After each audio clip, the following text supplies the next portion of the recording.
রিসার্চে দেখা গেছে আমাদের বাংলাদেশে প্রায় 1,30,00,000 লোক ডায়াবেটিসে আক্রান্ত, অর্থাৎ জনসংখ্যার প্রায় 13%, 13 থেকে 14% এটা।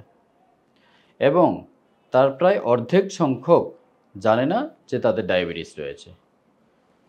আজকে আমরা চেষ্টা করব, যেটা নিয়ে আমাদের সবার অনেক কনসার্ন থাকে, যে আমরা কি খাবো কি খাবো না, ডায়াবেটিস হলে আমরা কি খাবো কি খাবো না, অর্থাৎ ডায়াবেটিক ডায়েট।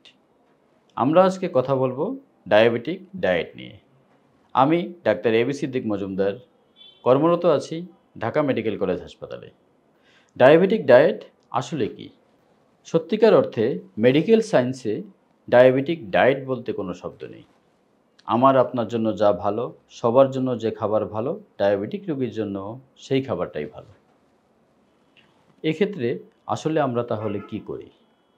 আমরা মডারেশন করি, যে খাবার কতটুকু খাবেন, কি পরিমাণে খাবেন এবং সবচেয়ে গুরুত্বপূর্ণ কখন খাচ্ছেন, এই জিনিসগুলো জানার জন্য। আগে আসুন আমরা জানি আসলে খাদ্য উপাদান কি কি আমাদের বেশি প্রয়োজন এবং কি হেলদি।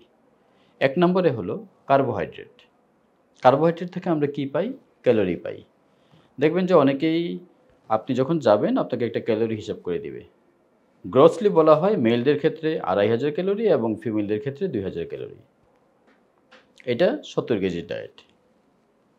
তাহলে কার্বোহাইড্রেটের মধ্যে কি কি থাকে? এটা আবার দুই ধরনের হয়। একটাকে বলা হয় সিম্পল কার্বোহাইড্রেট এবং আরেকটা হলো কমপ্লেক্স কার্বোহাইড্রেট।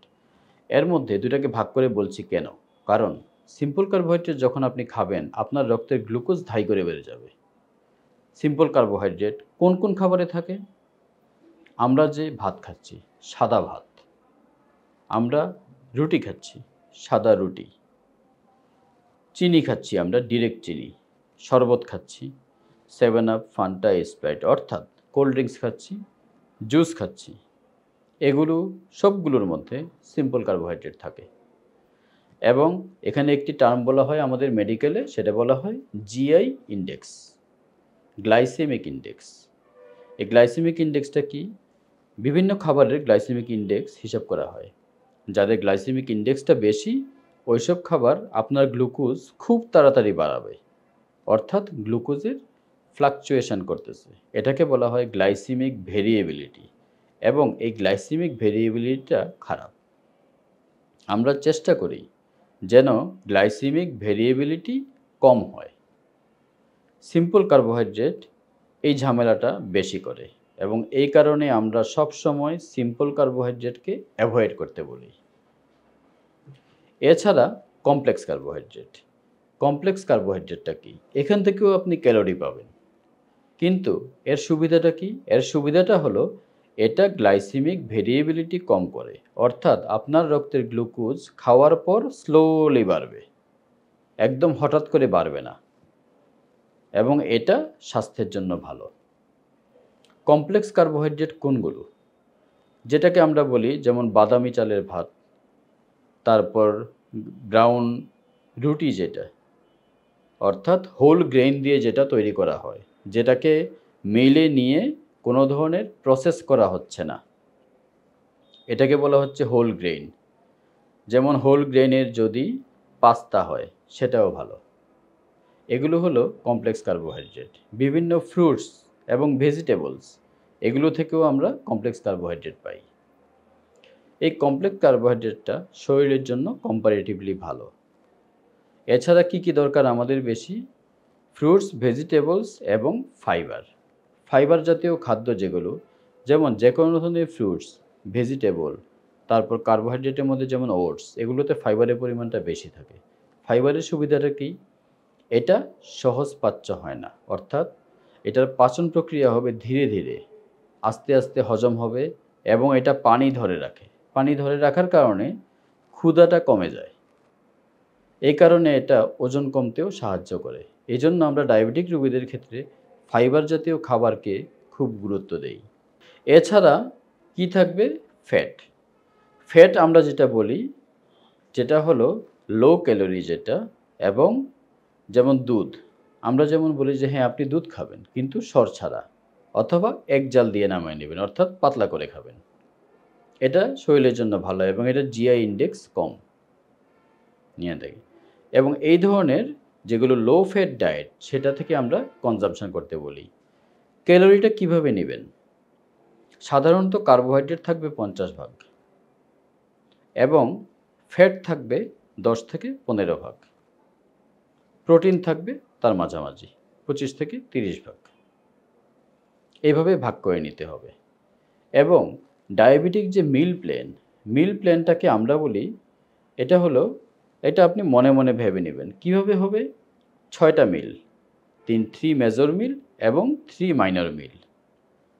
মেজর মিল কোনটা? কোন 3টা? সকালের নাস্তা, দুপুরের খাবার, রাতের খাবার। এই 3টাকে বলা হচ্ছে মেজর মিল। মাইনর মিল 3টা কখন কখন? সকালের নাস্তার পরে আপনি দুপুরের আগে অর্থাৎ 11টা-12টার দিকে একটা স্ন্যাক্স নেবেন, বিকেল 5টা-6টায় আরেকটা স্ন্যাক্স নেবেন এবং রাতের খাবার রাতে শোয়ার আগে তখন আরেকটা স্ন্যাক্স নেবেন। এই 3টাকে বলা হচ্ছে মাইনর মিল। এটার সুবিধাটা কি? ওই যে গ্লাইসেমিক ভেরিয়েবিলিটির কথা বললাম, ওই গ্লাইসেমিক ভেরিয়েবিলিটিটা কমায়া নিয়ে আসা। আপনি অল্প অল্প করে যখন খাবেন তখন এই গ্লাইসেমিক ভেরিয়েবিলিটিটা কমবে। ডায়াবেটিক ডায়েটের ক্ষেত্রে আরেকটা জিনিস খুব ইম্পর্ট্যান্ট, সেটা হলো হিডেন ক্যালোরিজ। এই হিডেন ক্যালোরি কি? আপনি মনে করেন যে অনেক হিসাব করে খেলেন, খুব ভালো কন্ট্রোল করলেন, তারপরও দেখা গেল অফিসে গিয়ে গল্প করতে করতে 1 কাপ চা খেয়ে ফেললেন, সাথে চিনি দিলেন। হঠাৎ করে গল্প করতে করতে মিষ্টির দোকানে গেছেন, বন্ধুবান্ধবের সাথে বসছেন, একটা মিষ্টি খেয়ে ফেলছেন, কেক খেলেন, বিস্কিট খেলেন, মাঝে মধ্যে একটু পিজা খাচ্ছেন। আপনার কিন্তু এটা ধরতেছেন না আপনি আপনার ডায়েটের মধ্যে, কিন্তু বিশাল একটা ক্যালোরির অ্যামাউন্ট আপনার ওই ডায়েট থেকে চলে আসবে, যেটা আপনার মাথায় থাকছে না। এটাকে বলা হয় হিডেন ক্যালোরিজ। এবং ডায়াবেটিক রোগীদের ব্লাড সুগার নিয়ন্ত্রণ না হওয়ার একটি বড় কারণ হলো এই হিডেন ক্যালোরি। আমরা তাহলে টার্মগুলো জানলাম। এখন আমরা আমাদের মূল ইয়েতে ঢুকব, যে আমরা আমাদের ডায়েট প্ল্যানটা কিভাবে করতে পারি। আমি আজকে যেটা বলবো এটা একটা রাফ আইডিয়া আপনাদেরকে দেওয়ার জন্য, যে হ্যাঁ, আপনারা এইভাবে হিসেব করে যদি ডায়েট প্ল্যানটা করেন তাহলে আপনাদের সুবিধা হবে। যেমন আরেকটি কথা বলিনি এখানে, সেটি হলো যে এই যে আমরা জিনিসগুলো খাচ্ছি এটা ঠিক আছে, তার চেয়েও আরেকটি ইম্পর্টেন্ট কথা হলো আমরা কখন খাচ্ছি। আপনি যদি সকালের নাস্তা 10টা-11টার সময় গিয়ে করেন তাহলে আপনি খেয়াল করেন আপনার কিন্তু একটা মাইনর মিল ছুটে যাবে। আপনি 11টায় যেটা একটা স্ন্যাক্স নেওয়ার কথা ছিল নিতে পারছেন না। আপনার দুপুরের খাবার কিন্তু ক্লোজ হয়ে যাচ্ছে, গ্লাইসেমিক ভেরিয়েবিলিটি কিন্তু বেড়ে যাবে। কাজেই কখন খাচ্ছেন এটা অনেক অনেক বেশি ইম্পর্টেন্ট। সকালের নাস্তা চেষ্টা করবেন 8টা থেকে 9টার ভিতরে সম্পন্ন করার জন্য। সকালের নাস্তা কি খেতে পারেন ভাগ করে নেবেন। মনে করেন সপ্তাহে 2 দিন 2 দিন, 4 দিন আর হলো 3 দিন, এইভাবে ভাগ করলেন। কি কি? 2 দিন আপনি হলো ব্রাউন রুটি, যেটা অর্থাৎ বাদামি রুটি যেটা, সেটা নেওয়ার চেষ্টা করবেন, সাথে সবজি রাখলেন অথবা ডাল রাখলেন, এটা একটা করতে পারেন। বাকি 3 দিন অথবা আরও 2 দিন মনে করেন ওটস রাখতে পারেন। ওটসের সাথে আপনি দুধ নিতে পারেন 1 কাপ, অথবা একটা ডিম পোস্ট নিলেন, এটা করতে পারেন। বাকি 2 দিন বা 3 দিন সকালের নাস্তায় ছোলা রাখতে পারেন। ছোলা খুব ভালো এবং এটা অনেক ফাইবার থাকে, আপনি এখান থেকে অনেক প্রোটিনও পাবেন, এটা করতে পারেন। এই 3টা দিয়ে মনে করেন সকালের নাস্তায়, এবং এটার সাথে ভেজিটেবলস এবং ডাল বেশি পরিমাণে রাখবেন। সাথে সবাই আমরা চা খাই, চা অথবা কফি, অবশ্যই ব্ল্যাক কফি অথবা ব্ল্যাক টি উইদাউট সুগার। চেষ্টা করবেন এটা ম্যানেজ করার জন্য। সকালের নাস্তাটা আমরা এইভাবে করতে পারি। 11টা-12টার দিকে আমরা কি করতে পারি? এই সময়টায় আমরা একটা ফ্রুটস নিতে পারি। কারণ কি? অনেক সময় আমাদের অনেক শখ থাকে যে না, আমি কলা খুব পছন্দ করি, আমি কলা খাবই। এখন কলা আবার ব্লাড সুগার একটু বেশি বাড়াতে পারে, তো ওই টাইমটাতে ইনসুলিন সবচাইতে ভালো কাজ করে। কাজেই যেগুলো সুগার বাড়াতে পারে কিন্তু আপনার শখের জিনিস, এই জিনিসগুলো আপনি এই 11টা-12টার ভিতর এই নাস্তাটার সময় নিতে পারেন। ইন জেনারেল আপনি এখানে একটা ফ্রুটস রাখতে পারেন। সকালে যদি আপনার মিল্ক না থাকে এখানে আপনি 1 কাপ দুধ রাখতে পারেন, এটা হতে পারে। দুপুরের খাবার চেষ্টা করবেন 2টা থেকে 3টার মধ্যে সম্পন্ন করার জন্য। দুপুরের খাবারটাও ওই সকালের নাস্তার মতো সপ্তাহ হিসাবে ভাগ করে ফেলতে পারেন। যে 2 দিন আমি এই প্ল্যান করব, 2 দিন এটা থাকবে, 3 দিন এটা থাকবে। কি হইতে পারে? আমরা সবাই তো ভাত খাই। যেমন 2 দিন আপনি ব্রাউন রাইস রাখতে পারেন। ব্রাউন রাইসের সাথে ভেজিটেবলস পরিমাণ মতো আপনি রাখবেন। সাথে মাছ অথবা মাংস যেকোনো একটা রাখবেন। যেকোনো একটা নিতে পারেন। আর কি যোগ হইতে পারে? দুপুরে অনেক সময় আপনি দই চিড়া এড করতে পারেন। দই চিড়া রাখতে পারেন। সাথে ইয়োগার্ট রাখতে পারেন, অর্থাৎ টক দই। দই বলতে টক দই। টক দইয়ের ডায়াবেটিসে উপকারিতা আছে এবং টক দইয়ের জিআই ইনডেক্সটা লো। আর কি হতে পারে? দুপুরে অনেক সময় আপনি একটা স্যান্ডউইচ নিলেন। বাকি 3 দিন যে আপনার শিডিউল থাকলো আপনি স্যান্ডউইচ রাখতে পারেন। সাথে অন্য কিছু একটা, সকালে যদি আপনার ডিম মিস হয়, ডিমটা আপনি এই বেলা রাখলেন স্যান্ডউইচের সাথে। এইভাবে দুপুরের ক্যালোরিটাকে আপনি সপ্তাহ হিসাবে ভাগ করে নিতে পারেন। এবার আমরা আসি বিকেলের আমাদের স্ন্যাক্স, যেটা আমি বলেছিলাম যে 5টা থেকে 6টার মধ্যে। সাধারণত বিকেলে আমাদের সবারই চা খাওয়ার একটু অভ্যাস থাকে। হ্যাঁ, চা খেতে পারবেন এবং চায়ের এবং কফির উপকারিতা আছে। এটা নিয়ে আমি অন্য একদিন আসব। চা এবং কফি অবশ্যই ব্ল্যাক হবে উইদাউট সুগার। সাথে যেটা করতে পারেন, আমরা অনেকেই চটপটি ফুচকা খুব পছন্দ করি। ফুচকা তেলে ভাজা হয়, কাজেই এটা একেবারেই অ্যাভয়েড করতে হবে। চটপটির কিন্তু বেশ ভালো ভালো গুণ থাকে। চটপটির যে ছোলা, এটা হাই প্রোটিন থাকে এবং ফাইবার থাকে, এবং চটপটি কিন্তু আমরা নিতে পারি। চটপটি নিতে পারেন আপনি। সাথে অন্যান্য দিনে যেমন ইয়োগার্ট রাখতে পারেন অথবা একটা ফ্রুটস এই টাইমে রাখতে পারেন আপনি। আর যদি চায়ের সাথে বিস্কিট খাওয়ার খুব শখ থাকে, চায়ের সাথে একটা বিস্কিট রাখলে। এই হলো আমাদের বিকেল 5টা থেকে 6টার মধ্যকার নাস্তা। এবার আমরা আসি ডিনারে। ডিনারে কি করা যায়? ডিনার চেষ্টা করবেন রাত 9টার ভিতর কমপ্লিট করতে। 8:30 থেকে 9টা বা 8টা থেকে 9টা এটা আপনি করতে পারেন। ডিনারে কি রাখা যায়? ডিনারে রাইস, অনেকে আছেন, অনেক পেশেন্টরাই আমাকে বলে যে স্যার আমি রুটি খেতে পারি না, আমার খুব গ্যাস হয়। তাহলে কি আপনি ভাত খেতে পারবেন না? পারবেন। ওই যে আপনার ক্যালোরি হিসাব করে। এবং ভাতের মধ্যেও যদি ব্রাউন রাইস নিতে পারেন, ব্রাউন রাইসে কিন্তু শুধুমাত্র ক্যালোরি আসে না, এখানে অনেক ভিটামিনস থাকে, ফাইবার থাকে। ব্রাউন রাইস ভালো। আমরা যে সাদা ভাত খাই, এই সাদা ভাত থেকে কিন্তু ক্যালোরি ছাড়া আমাদের কিছু গেইন হয় না, বাট ব্রাউন রাইস থেকে কিন্তু গেইন হয়। কাজেই চেষ্টা করবেন ব্রাউন রাইসটা খাওয়ার জন্য। এবং কতটুকু? অল্প পরিমাণে। আপনার ক্যালোরি হিসাব করে সেটা যদি 1 কাপ হয় বা 2 কাপ হয়, সেভাবে আপনি ভাত নেবেন। সাথে সবজি থাকবে, অথবা ডাল থাকলে ডাল নিতে পারেন। ডালে প্রচুর ফাইবার থাকে এবং প্রোটিন থাকে। ডাল ভালো। এরকম মনে করেন 2 দিন করলেন, বাকি 2 দিন আপনি রাতে স্যুপ নিলেন একটা কিছু, অথবা স্যুপের সাথে একটা ডিম পোচ নিতে পারেন। এটা করতে পারেন। এই যে মেজারগুলো সপ্তাহে ভাগ করা, এটা কেন করছি? মনে করেন যে যেদিন আপনি দুপুরে দই চিড়া নিলেন, আপনার কিন্তু তেলের পরিমাণটা কমে গেল। তেলের পরিমাণ কমানো এই ডায়েটের কিন্তু অন্যতম একটা উদ্দেশ্য, যেন ফ্যাট কনজাম্পশনটা আপনার কম হয়। তেল যত ভালোই হোক, একটা নির্দিষ্ট অ্যামাউন্টের উপর কিন্তু ক্ষতিকর, সেটা যত ভালো তেল হোক।